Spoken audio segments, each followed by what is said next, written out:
Yo, what's going on, guys? Welcome to the video for Elden Ring Shadow of the Erdtree. My name is Ventus SGN. Alright, so this is a build video for anyone who is still having trouble beating the final boss of the Elden Ring DLC.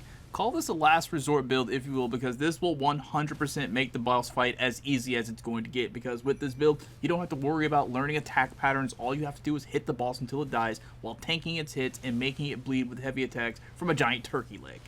So the weapon you're going to use is going to be this one, the Blood Fiend arm with the Endure Ash of War using the Blood affinity.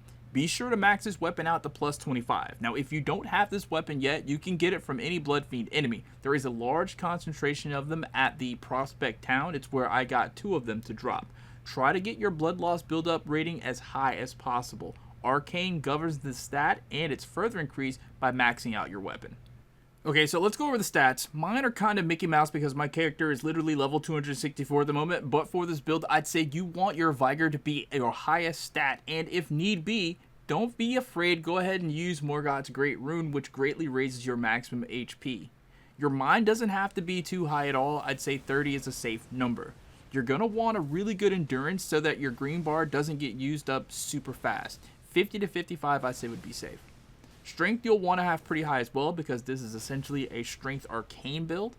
Dex you can have at the bare minimum to use the weapon, which is going to be 11 for the Blood Fiend's arm, which by the way is the weapon you should be using at the final boss, or any boss for that matter is giving you problems. Intelligence you can put like at 9, it's where I have mine right now, because using this build doesn't require any intelligence. Your faith should be no lower than 38, so you can use Blessing of the Erdtree incantation, which provides heals over time. Though, if you're okay without using Blessing of the Erdtree, 25 is the next minimum, so you can use Golden Vow incantation, which boosts your attack and defense. And then whatever is left, put it in Arcane to help with your Blood Loss build-up score.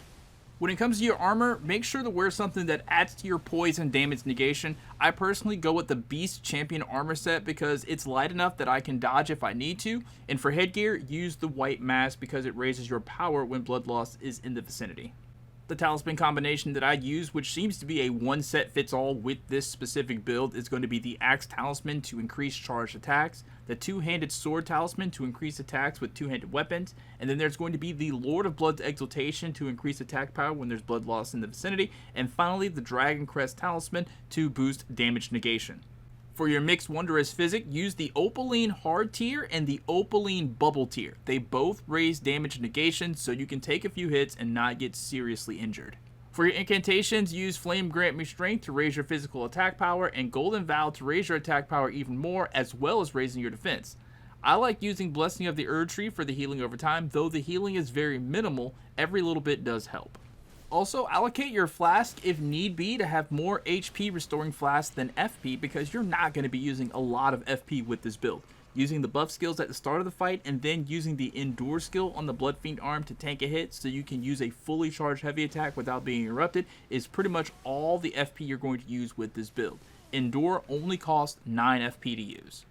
Now, this build works on pretty much any boss in the game. I went and beat the final boss of the base game after I beat the DLC boss and did it first try. All you literally have to do is run up to any boss, hit the Endure skill, which will make you ignore knockback from most attacks, allowing you to use one fully charged heavy attack.